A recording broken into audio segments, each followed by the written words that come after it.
2학년 역사 20번째 시간입니다. 지난 시간 서유럽을 중심으로 해서 그리스도교 문화가 형성되는 과정을 살펴보았는데요. 교황과 황제와의 갈등, 그리고 장원제와 봉건제라는 독특한 제도의 변화들이 중세의 주요한 몇 가지 사건들을 통해서 어떻게 변해가는지, 그리고 그러한 변화들이 새로운 시대를 어떻게 만들어가는지의 내용들을 82페이지, 83페이지를 통해서 살펴보도록 하겠습니다. 학습 목표입니다. 서유럽과 이슬람 세력의 충돌, 중세 사회의 변화에 있어서 가장 중요한 기점이기도 한데요. 십자군 원정으로 드러났었던 이 과정들의 배경 그리고 결과에 대해서 살펴보도록 하겠습니다. 부터 서유럽 세계는 안정 속에서 경제 발전을 이룩하였습니다. 산포제가 확산되고 말과 무거운 쟁기 등이 농사에 이용되면서 농업 생산성이 향상되고 인구가 증가하였습니다. 이에 농지가 부족해진 서유럽인들은 새로운 땅을 찾아 엘베강 동쪽으로 진출하였습니다. 또한 이베리아 반도의 크리스토교 국가들은 이슬람 세력에 맞서 재정복 운동을 펼치며 영토를 확대하였습니다. 한편 11세기 후반 비잔티움 제국이 셀주크 튀르크에게 영토를 상실하며 크리스토교의 성지인 예루살렘을 빼앗기자 위협을 받은 비잔티움 제국의 황제 알렉시우스 1세는 로마의 교황 우르바누스 2세에게 도움을 요청하였습니다. 이에 교황권의 확대를 노린 교황은 클레르몬 공의회에서 다음과 같은 연설을 하였습니다. 예루살렘, 안티오크 및 그 밖의 도시들에서 크리스트교도가 박해를 받고 있다. 신을 믿지 않는 튀르크인의 진출은 그칠 줄 모르고 콘스탄티노폴리스로 다가오고 있으니 성지의 형제들을 구하자.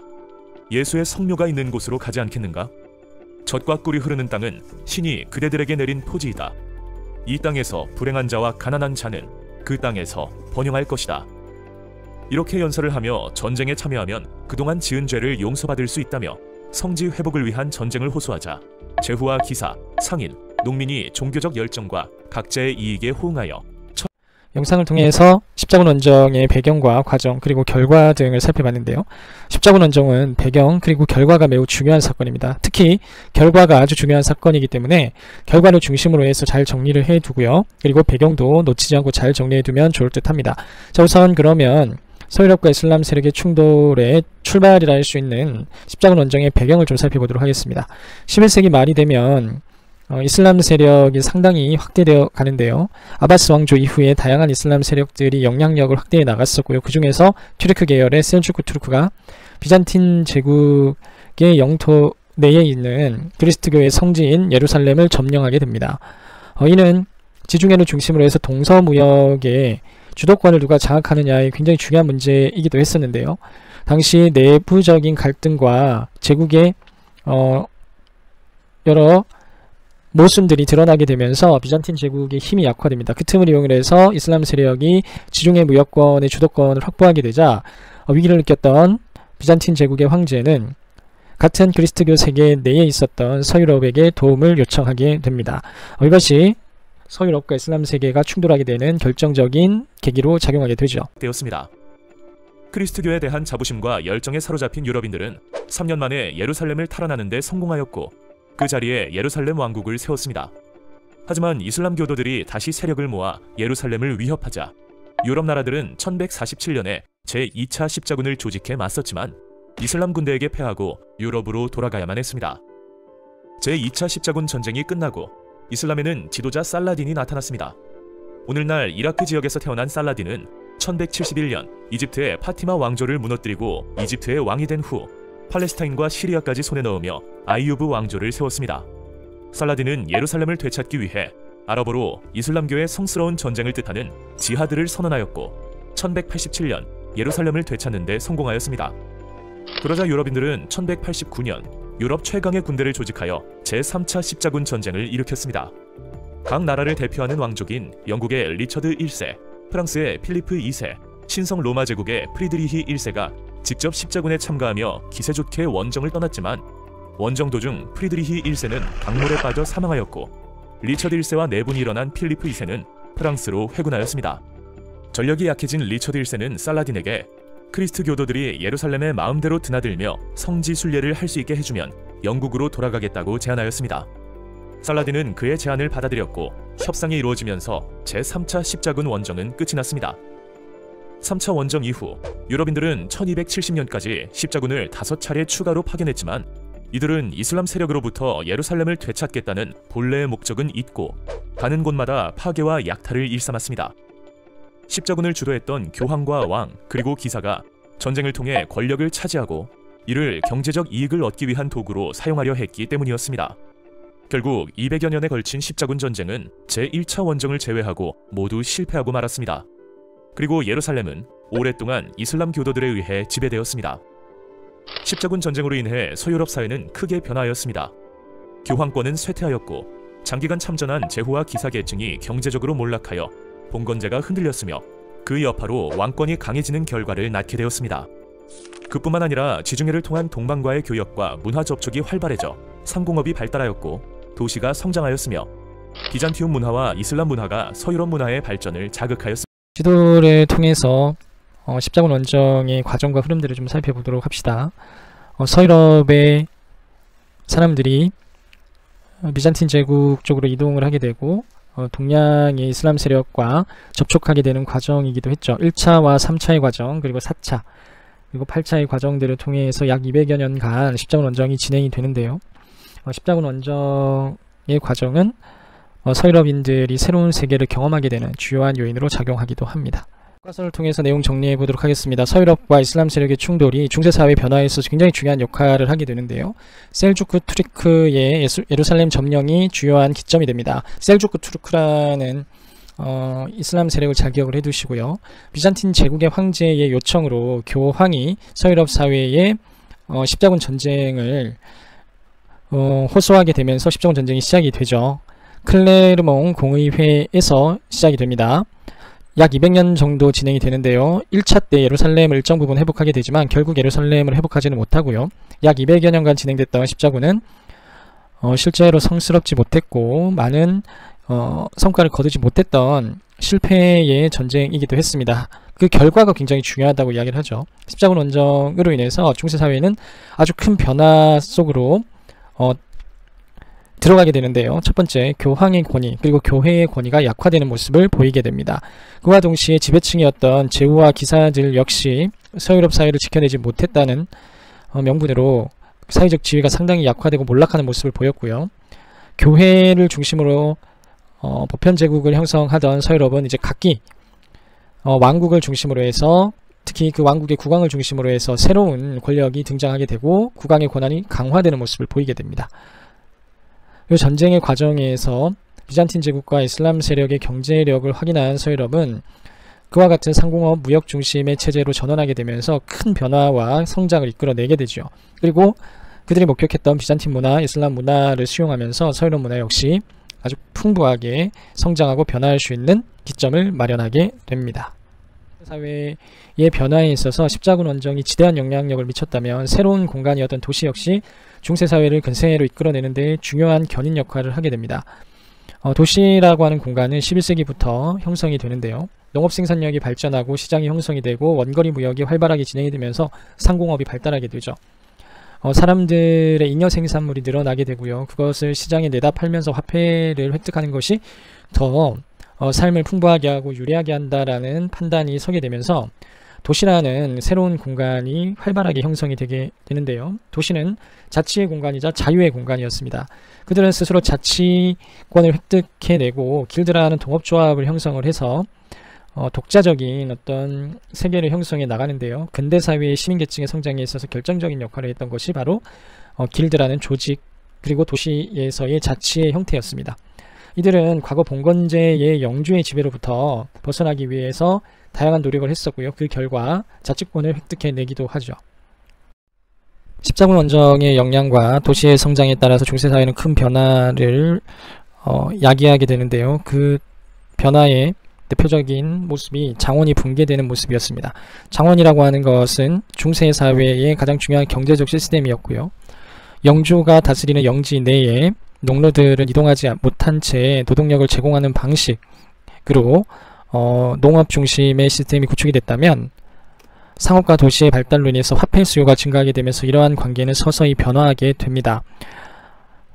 영주들은 1년 내내 농노들을 보유하고 생산성이 낮은 부역 노동을 시키는 것보다 그들에게 자유를 부여를 하고 그 자유의 대가로 화폐를 얻는 방식, 그리고 필요에 따라서 임금을 통해서 고용하는 방식이 훨씬 더 이익이 된다라는 것을 이제 느끼게 되고 판단하게 됐던 것이죠. 14세기 중엽 흑사병으로 인해서 이러한 경향은 더 커지게 되는데요. 영지 내의 농노들이 흑사병으로 인해서 많이 죽게 됩니다. 노동력 자체가 감소하게 되고, 이러한 노동력을 부역 노동으로 확보하는 것보다는 임금 노동을 통해서 대체하는 것이 훨씬 더 탄력적이고 유연하다라고 판단하게 되는 것이죠. 물론 화폐 거래가 활발하고 시장이 번성한 서쪽 지역, 프랑스, 영국 같은 서쪽 지역의 유럽에서는 이러한 모습들이 자연스럽게 변화의 모습으로 나타나게 되지만 독일과 같은, 그리고 폴란드 이쪽의 동유럽 지역에서는 시장이 발달하지 못한 상황이었기 때문에 오히려 농노제를 더욱더 강화시키는 모습 역시 나타나게 됩니다. 자유와 해방을 통해서 새로운 변화를 경험했었던 농민들은 이러한 억압에 의해 나타나는 반동 현상이 더욱더 크게 저항하게 되겠죠. 이것이 농민 반란의 형태로 나타나기도 합니다. 장원이 붕괴하는 과정에서 새로운 시대의 가능성이 열리게 되는 거고요. 새로운 관계가 형성이 되는 모습들 잘 기억을 해둡니다. 특히 흑사병 이후의 모습의 변화들을 좀 잘 기억을 해둡니다. 흑사병으로 인해서 농민들의 처우는 개선이 되죠. 그리고 노동력 전반적으로 감소하게 됩니다. 그리고 이러한 자유를 경험했었던 농민들을 다시 한 번 더 과거로 되돌리려는 움직임에 대해서 자유를 경험했었던 농민들은 스스로 저항하면서 농민 봉기의 형태로 저항의 모습들 보이는 것도 역시 흑사병 이후의 모습이다라는 거 잘 기억을 해두시고요. 흑사병 이후에 교회의 영향력은 상당히 약화되겠죠. 그리고 영주의 영향력도 상당히 약화될 겁니다. 대신에 국가 그리고 왕의 영향력은 훨씬 더 강화된다. 이건 다음의 내용과 연동시켜서 자세히 한 번 더 이해해 보도록 하겠습니다. 중세 유럽 사회의 변화에 있어서 십자군 원정 굉장히 중요한 역할을 했다라고 볼 수 있고요. 그리고 도시의 성장과 동시에 장원이 해체되면서 새로운 관계들이 형성이 되면서 변화의 모습은 더욱더 다양한 모습으로 나타나기 시작을 합니다. 그리고 가장 결정적인 것은 교회의 영향력이 약화되면서 교회를 대체할 수 있는 국가, 특히 중앙집권 국가의 탄생이 그 귀결점이라고도 볼 수 있습니다. 중앙집권 국가가 출현하게 됐던 배경에는 십자군 원정의 실패가 굉장히 컸죠. 그리고 왕과 교회의 역할들이 상당히 약화되는 모습들, 그리고 각 지역의 봉건 영주들이 가지고 있는 사회적 지위라든지 이런 것들이 무너지게 되면서 이를 대체할 수 있는 중앙집권 국가가 등장하게 됩니다. 그리고 이러한 국가들은 새로운 존재들이었던 시민계층들로부터 지원을 받게 되면서 더욱더 강력한 형태로 나타나게 되죠. 현재 벨기에, 프랑스, 네덜란드에 걸쳐있는 플랑드르 지방은 양모 산업과 포도주로 유명하였습니다. 이 때문에 많은 세금을 거둘 수 있는 플랑드르 지방이 영국에게는 재정적으로 중요한 지역이었고, 같은 이유로 프랑스는 호시탐탐 플랑드르를 차지할 생각을 하고 있었습니다. 그러던 중 1328년 프랑스 국왕인 샤를 4세가 자손 없이 세상을 떠나고 사촌 동생인 필리프 6세가 왕위를 잇게 되자 영국의 왕인 에드워드 3세는 자신이 샤를 4세의 조카이므로 프랑스 왕이 되어야 한다고 주장하였습니다. 하지만 프랑스 의회는 에드워드 3세를 무시하고 필리프 6세를 프랑스 왕으로 임명하였습니다.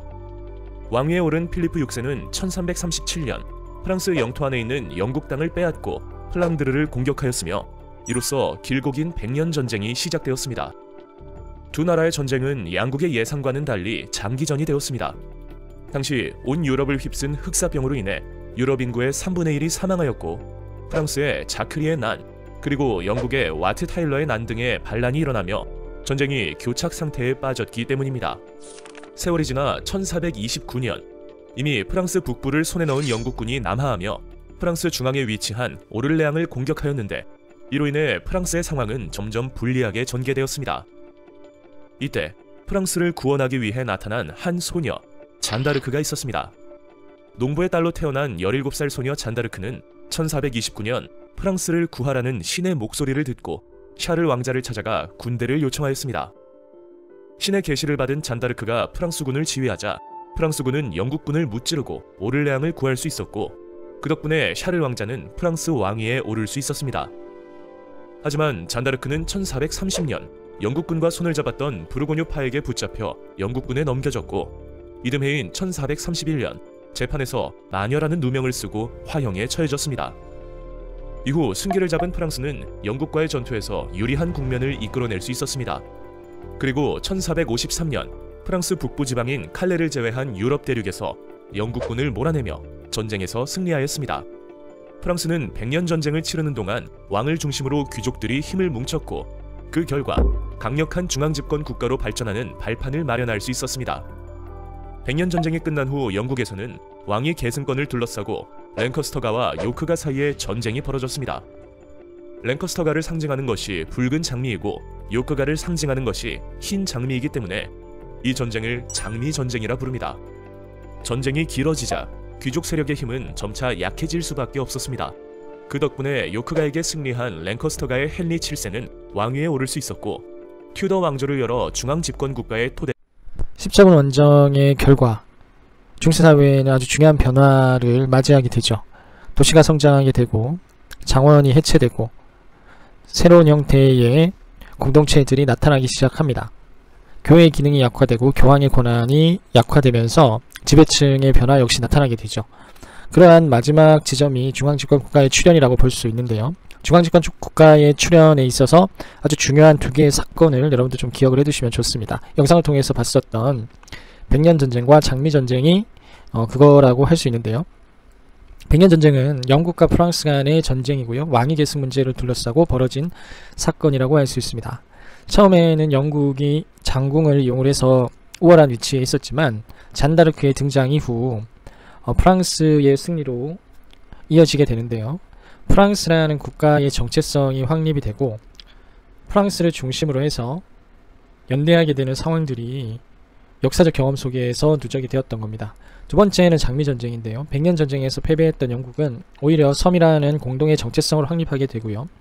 백년전쟁 이후에 랭카스트 가문과 요크 가문, 봉건 귀족들의 왕위 계승 문제를 둔 권력 다툼이 벌어지게 되는데요. 이 과정에서 두 가문 동시에 몰락하게 되면서 봉건 귀족들에 의해서 견제받았던 왕권이 강화되는 계기를 마련하게 됩니다.